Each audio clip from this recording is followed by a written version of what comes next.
হাঁটি হাঁটি পা পা করে ২০০ পর্বে 10 মিনিট শো।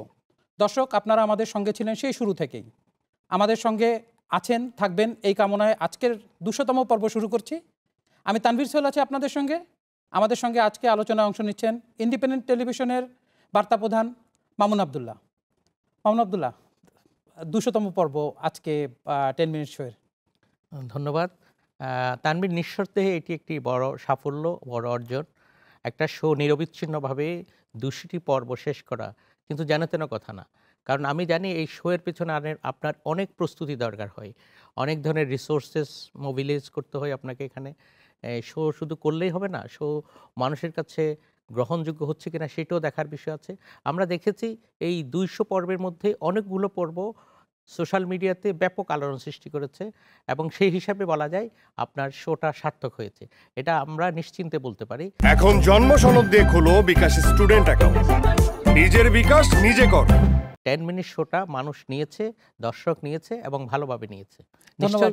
নিশ্চয়ই আপনি এই শোর মধ্যে এমন কিছু দিতে পারছেন যেটি মানুষের চাহিদা পূরণ করছে, সেই কারণে হয়তো মানুষ এই শোটাকে ভালোভাবে নিয়েছে।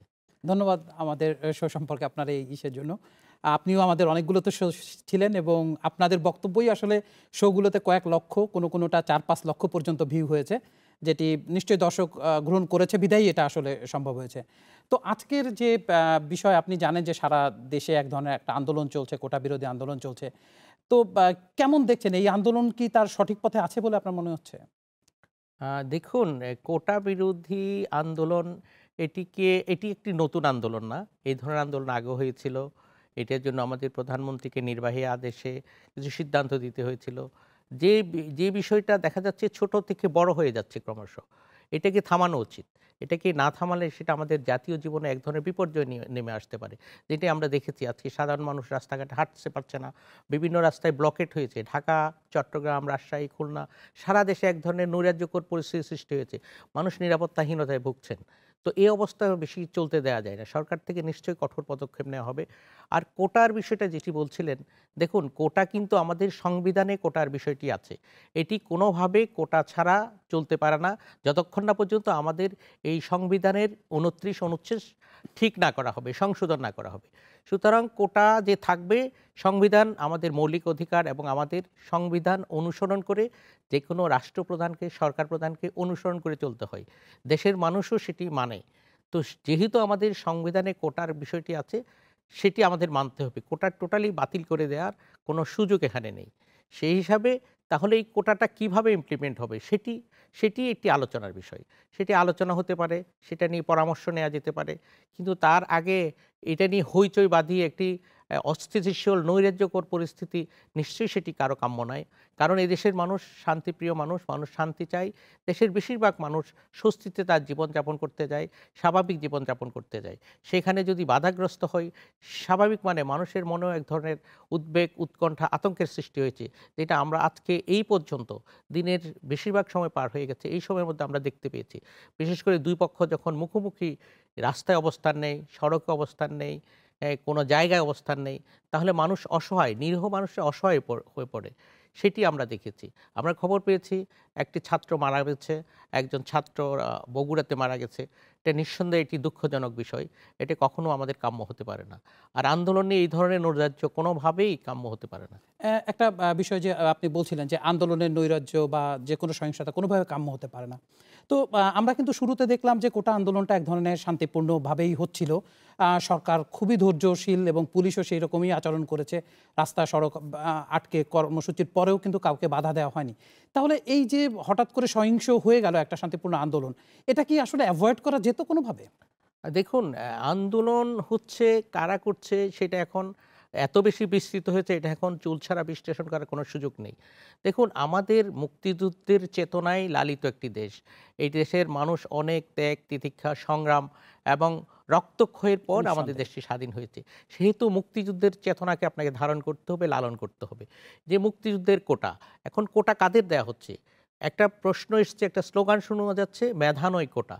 আসলে মেধা নয় কোটা, এতে বোঝা যাচ্ছে মেধাহীনদেরও কোটায় এনে বসিয়ে দেওয়া হচ্ছে। বিষয়টা তো সেরকম না। আপনি দেখেন, আমাদের যে বর্তমান কোটা ব্যবস্থা, এই যে কোর্টের আদেশের আগ পর্যন্ত বহাল ছিল, সেটি কি?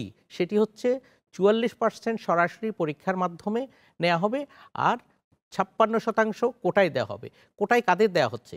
যারা, আপনি জানেন সব ধরনের বিসিএস পরীক্ষায় 3টি পরীক্ষায় সবাইকে উত্তীর্ণ হতে হয়। প্রথমে প্রিলিমিনারি একটা পরীক্ষা দিতে হয়, তারপর রিটেন টেস্ট হয়, তারপর ভাইভা হয়। এই 3টি পরীক্ষায় উত্তীর্ণ হওয়ার পরেই কোটার বিষয়টি আসবে। কোটা কিন্তু এমন না যে যারা কোটাতে ভর্তি হবে তারা পরীক্ষা না দিয়ে এই 3টি পরীক্ষার কোনোটাতে অনুত্তীর্ণ হয়ে যাচ্ছে। এই 3টি পরীক্ষা যারা উত্তীর্ণ হবে নিঃসন্দেহে তাদেরকে আপনি মেধাবী বলতে পারেন। এখন মেধাবীদের মধ্য থেকে কোটাটা কিভাবে ডিস্ট্রিবিউট করা যায় সেটি আলোচনা হতে পারে। কারণ আমাদের দেশে দেখেন এখনও অনগ্রসর জনগোষ্ঠী রয়ে গেছে, এখনও আমাদের আদিবাসী বলবো না, সেটি নৃতাত্ত্বিক জনগোষ্ঠীর লোকজন বলে আছে, তারা আছে, এবং আমাদের অসহায় মানুষজন আছে। তাদের জন্য অবশ্যই কোটা রাখতে হবে, যেটি আমি প্রথমেই বলছিলাম যে আমাদের সংবিধান আমাদেরকে সে নিশ্চিত করেছে। এখন কোটাটা নিয়ে আলোচনা হতে পারে, পরামর্শ নেওয়া হতে পারে। সরকারের দিক থেকেও আমি একটু ঘাটতি দেখি যে সরকার যখনই আন্দোলনটা শুরু হলো প্রায় 1 সপ্তাহ বেশি সময় ধরে সরকারকে এক ধরনের নির্লিপ্ত ভূমিকা পালন করতে দেখা গেছে। এই সময়ের মধ্যে সরকার আজকে যেভাবে সক্রিয় হয়েছে, যেভাবে বিভিন্ন প্রচার মাধ্যমে বলা হচ্ছে যে কোটার একটু মিসগাইড হচ্ছে, ছাত্ররা যারা আন্দোলন করছে তারা কোমলমতি ছাত্র, তারা চুলছাড়া বিশ্লেষণ করছে না।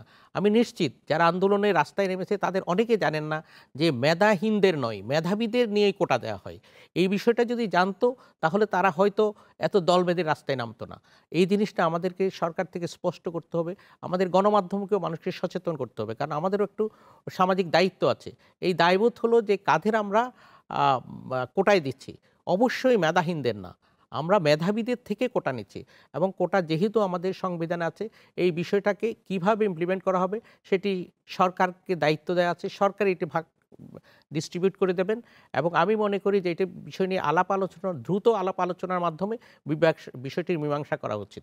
না হলে এই নৈরাজ্য আরও খারাপের দিকে যাবে এবং আমাদের নিরীহ মানুষ যারা আছে তাদের জীবনযাত্রাকে একটা দুর্বিষহ আতঙ্কের মধ্যে ঠেলে দেবে। অনুরোধ, একটা বিষয় আপনি বলছিলেন যে কোটা যখন কোটা থাকা দরকার সে, এবং এটা কিন্তু সবাই স্বীকারও করে।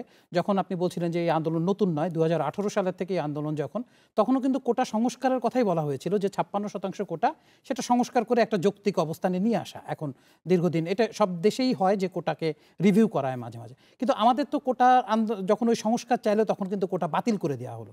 তো বাতিল করে দেওয়ার পরে আবার এই কোটা ফিরায় আনার যে এক ধরনের একটা কোর্টের মাধ্যমে হোক বা কোর্টের রায়ের আলোকে হোক, যেভাবে হোক, যেটা বলা হচ্ছে সরকারের থেকে যে কোর্টের কারণে, তো সেটার বিরুদ্ধে স্টুডেন্টদের অবস্থান হওয়াটা কি খুব অস্বাভাবিক ছিল তখন? দেখুন, স্টুডেন্ট মানে তো আপনি জানেন তরুণ বয়স মানে উদ্যম মানে তাদের এক ধরনের রোমান্টিসিজম কাজ করে। আমাদের ছাত্ররা বয়সে তরুণ, তাদেরকে গাইড করার দায়িত্ব আমাদের সরকারের, আমাদের যারা জ্যেষ্ঠ নাগরিক আছে তাদের প্রত্যেকের, এবং কিংবা সুশীল সমাজের প্রতিনিধিদের। আমরা সেই জায়গাটাতেই ব্যর্থ হয়েছে, আমরা তাদেরকে বুঝাতে পারিনি যে বিষয়টা আসলে এইরকম না, এইরকম। এইভাবে রাস্তা অবরোধ করে, মারামারি করে, সহিংসতা করে, কোনোভাবেই আমাদের জনমনে আতঙ্ক সৃষ্টি করে দাবি আদায় করা, এইটা কোনো সভ্য সমাজের রীতি হতে পারে না। তো আমাদের উচিত ছিল তাদের নিয়ে বসে দ্রুত আলোচনা করে কিভাবে সব পক্ষের মধ্যে একটা সমঝোতা প্রতিষ্ঠা করা। সেটি হয়তো সরকারকে অনেক কাজ নিয়ে ব্যস্ত থাকতে হয়, শুধু কোটা একটা বিষয় নয়। আপনি দেখেন দ্রব্যমূল্য, দেশের অর্থনৈতিক অবস্থা, অনেক কিছু নিয়ে সরকারকে মাথা ঘামাতে হচ্ছে, সরকারকে ব্যতিব্যস্ত আছে।